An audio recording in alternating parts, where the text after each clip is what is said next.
पता ना होने की वजह से एक आदमी गैंगस्टर की इंसल्ट कर देता है। अब गैंगस्टर बदला लेने के लिए उसकी वाइफ के करीब आने की कोशिश करता है। उसने उसे भी फंसाने का प्लान बनाया था। हेलो फ्रेंड्स, इसी प्रीवियस थीम पर बेस्ड रिप्लेस गेम 2000 की एक थ्रिलर हॉलीवुड मूवी आज मैं आपको एक्सप्लेन करने वाला हूँ। इस मूवी की सिचुएशन थ्रिल से भरी हुई है, तो अंत तक इस वीडियो को जरूर देखिएगा। अगर आपको वीडियो अच्छा लगता है तो प्लीज इसे लाइक और कमेंट जरूर कर दीजिए। अब बिना किसी देरी के एक्सप्लेनेशन स्टार्ट करते हैं। मूवी स्टार्ट होती है और हम हमारे मेन कैरेक्टर टॉम रिपली को देखते हैं। ये चोरी करना और इस तरीके की बहुत सारी इलीगल चीजें करता है। आज वो अपने फ्रेंड रीव्स के साथ था। इन्होंने पेंटिंग की चोरी की है और इसी की डील करने के लिए जा रहा था। जिस आदमी के साथ टॉम डील करने वाला था वो बहुत ही क्लासी था और वो रीव्स को वहाँ पर लेकर नहीं जा सकता। रीव्स ने खुद कॉल कर पेंटिंग की डील कर ली थी। अब टॉम जाकर बायर से मिलता है। इनिशियली बायर बहुत ही कम पैसे देने वाला था। टॉम ने ऑलरेडी रिसर्च किया था और इसके लिए बहुत सारे पैसे मांगता है। बायर को बात अच्छी नहीं लगती। वो जबरदस्ती टॉम से पेंटिंग लेने वाला था, पर टॉम ने उसके आदमी को मार डाला। पेंटिंग के साथ पैसे भी लेकर वहाँ से वो चला जाता है। ये वैसे उसने रीव्स को दे दिए। पेंटिंग सेल कर बहुत सारे पैसे अपने आप के लिए रख लेता है। अब मूवी में 3 साल बीत चुके हैं।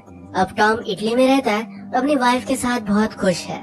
पेंटिंग सेल करने से उसे जो भी पैसे मिले थे, इसे उसने एक बड़ा मैंशन खरीद लिया है। आज अपनी वाइफ के लिए एक पियानो बाय कर रहा था। जब वो घर पर वापस आ रहा था तो अपने एक नेबर से मिलता है। नेबर का नाम है जॉनथन। जॉनथन ने उसे कहा कि कुछ फ्रेंड्स के साथ मेरे घर पर आज पार्टी है, अगर तुम चाहो तो तुम भी आ सकते हो। टॉम ने इसके लिए उसे हाँ कहा। वो जब पार्टी पर पहुंचता है तो जॉनथन की वाइफ सारा से मिलता है, जो बहुत ही ब्यूटीफुल थी। इन दोनों ने बातें की और इसके बाद वो जॉनथन के पास आया। जॉनथन को पता नहीं था कि टॉम इसी रूम में है और उसके खिलाफ वो कुछ भी बोलने लग जाता है। कहता है टॉम ने जो घर बाय किया इसकी उसने पूरी वाट लगा दी है। उसे आर्किटेक्चर के बारे में कुछ भी पता नहीं है। बाद में टॉम रियलाइज करता है कि टॉम यहीं पर है। टॉम भी बहुत ज्यादा गुस्सा हो गया था। इन दोनों में फाइट हो ही जाती तभी सारा वहाँ पर आके और सारी चीजें शांत हो जाती है। टॉम गुस्से में घर पर आया और 3 साल बाद उसके घर पर रीव्स आया हुआ था। टॉम कहता है कि मुझे जल्दी बताओ कि तुम्हें काम क्या है, वरना तुम्हारी बॉडी कटर में मिलेगी। रीव्स कहता है वो पेंटिंग सेल कर तुम्हें बहुत प्रॉफिट मिला था। आज मैं एक ट्रबल में हूँ तो तुम्हें मुझे हेल्प करनी पड़ेगी।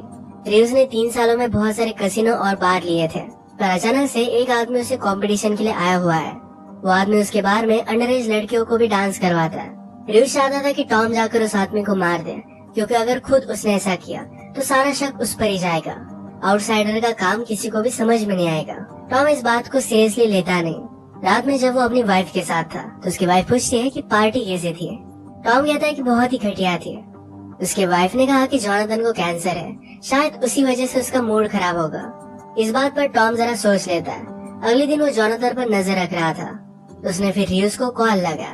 उसने कहा कि अगर तुम किसी न्यू आदमी को लाओ तो वो भी ये काम कर सकता है। रीव्स को किसी न्यू आदमी को काम देना सही नहीं लग रहा था, पर टॉम ने जॉनथन के बारे में रीव्स को बता दिया। टॉम को पता था कि जॉनथन के पास ज्यादा पैसे नहीं है। मजबूरी में काम वो करेगा, पर इसमें वो फंस सकता है। इसी तरीके से उससे बदला लेना चाहता था। रीव्स ने फिर जॉनथन को कॉल किया, एक जगह पर मिलने के लिए बुलाया। कहा कि तुम्हें इस काम के लिए बहुत सारे पैसे मिलेंगे। जाते वक्त जॉनथन की वाइफ सारा जहाँ पर काम करती है, जॉनथन ने वहाँ की सारी चीजें देखी। उसकी वाइफ सारा को उसका बॉस हरास करता था। पैसों के लिए सारा को काम करना पड़ता है। ये जॉनथन को अच्छा नहीं लगता। वो फिर होटल आकर रीव्स से मिला। रीव्स से कहता है कि मैं तुम्हें $50,000 दूंगा, पर तुम्हें एक आदमी को मारना पड़ेगा। जॉनथन इस बात से बहुत डर गया। ये काम वो कैसे कर सकता है। रीव्स ने उसे समझाया कि वैसे भी तुम कैंसर से मरने वाले हो, तो काम तुम कर ही सकते हो। अपनी फैमिली के लिए तुम्हें कुछ पैसे छोड़कर जाने चाहिए। जॉनथन के जाने के बाद रीव्स ने टॉम को कॉल लगाया। कहा कि वो काम नहीं करने वाला। टॉम कहता है मेरी तरफ से मैं $50,000 दूंगा, तुम उसे फिर से डील देना। जॉनथन अपनी वाइफ के जॉब के बारे में सोचता है। वो नहीं चाहता था कि उसकी वाइफ फिर से वहाँ पर काम करे। अगले दिन रीव्स फिर से जॉनथन से मिलने के लिए आया। उसे कहता है अब मैं तुम्हें $1,00,000 दूंगा। इस बात पर जॉनथन सोचने लग गया था। उसका काम खत्म हो जाने के बाद जब वो घर पर जा रहा था तो टॉम उसे लिफ्ट देता है। टॉम उसे कहता है तुम्हारी फैमिली बहुत ही ब्यूटीफुल है, अगर मैं तुम्हारी जगह पर होता तो उनके लिए कुछ भी करता। जॉनथन ने काम करने का डिसाइड कर लिया था। वो एक काम करने के लिए चला गया तो रात में टॉम सारा के पास आता है। बातों बातों में जॉनथन की बीमारी का सब्जेक्ट आया। सारा कहती कि जॉनथन आजकल बहुत एंग्री है कि उसे कैंसर क्यों हुआ। उसे बहुत तकलीफ होती है। वो कभी कभी चाहती है कि अगर जॉनथन की डेथ फास्ट हो गई तो उसे इतनी तकलीफ होगी नहीं। टॉम ने आज रात उसे सहारा दिया। हम देखते हैं कि जोनाथन जहाँ पर काम करने के लिए गया हुआ था वहाँ पर र्यूज उसे सब कुछ प्लान बताता है। सारा के यहाँ से टॉम जब घर पर आता है तो उसकी वाइफ उससे पूछती है कि तुम दोनों के बीच में कुछ हुआ। उसे पता था कि टॉम को बदला लेना है, इसी वजह से वो सारा के पास गया हुआ था। टॉम उसे कुछ भी नहीं बताता। टॉम और सारा के बीच में क्या हुआ था ये हमें भी पता नहीं चलता। काम करने से पहले र्यूज ने जोनाथन के लिए एक बहुत ही अच्छे डॉक्टर के यहाँ अपॉइंटमेंट फिक्स की थी। जोनाथन की रिपोर्ट्स आते हैं पर उसके लिए कोई भी होप नहीं था। इसके बाद र्यूज जोनाथन को उसका टारगेट दिखा देता है। कहता है कि आदमी हमेशा प्लेनेटोरियम जाता रहता है, तब वहाँ पर उसके साथ कोई भी बॉडीगार्ड होते नहीं है। जोनाथन ने उस आदमी का पीछा किया और जब उसके पास कोई भी नहीं था तो गन पर साइलेंसर लगाकर उसे मार डालता है। अपना काम कर वो वापस आ गया। घर आकर उसने सारे पैसे सिंक के नीचे छुपा दिए। कुछ पैसे अपनी वाइफ को दिखाता है और कहता है कि वहाँ पर मेडिकल रिसर्च चल रहा था, मैंने खुद पर टेस्ट की तो इसके पैसे मुझे मिल रहे हैं। उसने उसे बहुत मिस किया था तो आज रात दोनों इंटीमेट हो जाते हैं। अगले दिन र्यूज ने जोनाथन को फिर से मिलने के लिए बुला लिया। उससे कहता है और एक आदमी को तुम्हें मारना पड़ेगा। जोनाथन फर्स्ट टाइम से ही डरा हुआ था और वो फिर से काम नहीं करना चाहता। र्यूज उससे कहता है कि तुम्हें क्या लगा था तुम एक आदमी को मारोगे और अपनी लाइफ को कंटिन्यू करोगे। उस आदमी के पीछे बहुत सारे लोग हैं, वो तुम्हारी फैमिली को जिंदा नहीं छोड़ेंगे। अगर तुम्हें इससे बचना है तो और एक आदमी को मारना पड़ेगा। वो जिस आदमी को मारने के लिए कह रहा था वो डेड आदमी का दुश्मन है। सबको लगेगा कि गैंग वॉर था और उस पर कोई भी शक नहीं करेगा। इस नेक्स्ट टारगेट के बारे में र्यूज ने आकर टॉम से बात की। टॉम उसे कहता है कि जोनाथन को तुम्हें एक ही काम देना था, ये सेकंड काम उसे अच्छा नहीं लगता। वो र्यूज को जोनाथन को छोड़ देने के लिए कह रहा था पर वो मानता नहीं। अगले दिन आकर र्यूज ने फिर से जोनाथन को धमकाया कि अगर तुम ये काम नहीं करते तुम्हारी पूरी फैमिली को मार दिया जाएगा। अब मजबूरी में काम करने के लिए जोनाथन रेडी था। उसके नेक्स्ट टारगेट को उसे ट्रेन में मारना पड़ेगा। उसका प्लान था कि जब उसका टारगेट टॉयलेट जाएगा तो वहीं पर उसे मार डालेगा। पहले ही जाकर टॉयलेट वगैरह चेक करके आता है। अचानक से टॉयलेट से टॉम बाहर आया।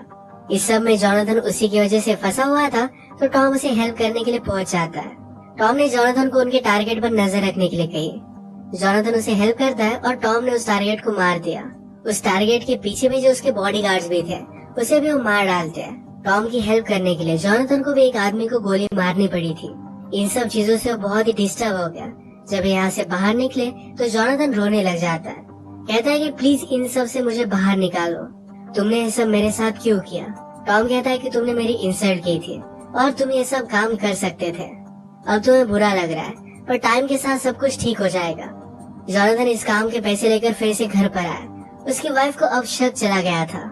वो कहती कि ऐसा कैसा रिसर्च है जिसके तुम्हें इतने सारे पैसे मिल रहे हैं। जोनाथन उसे झूठ बोलता है पर वो मानती नहीं। जोनाथन ने कहा कि मैं सिर्फ तुम्हारे लिए कुछ पैसे छोड़कर जाना चाहता हूँ। वो इसके बारे में उससे ज्यादा कुछ बात नहीं करता। अगले दिन टॉम और जोनाथन मिले। जोनाथन वरीड था कि उसकी फैमिली के पीछे कोई आए ना। टॉम कहता है कि अगर कुछ प्रॉब्लम हुआ तो वो लोग मेरे पीछे आएंगे, तुम्हें वरी करने की जरूरत नहीं है। नेक्स्ट सीन में हम देखते हैं कि गैंग को पता चल गया था इस सब के पीछे र्यूज है। उसे मारने के लिए उसके घर पर आए हुए थे पर वो जल्दी से वहाँ से भाग गया। वो टॉम को कॉल करता है और उससे हेल्प मांगता है पर अब टॉम उसे कोई भी हेल्प नहीं करने वाला था।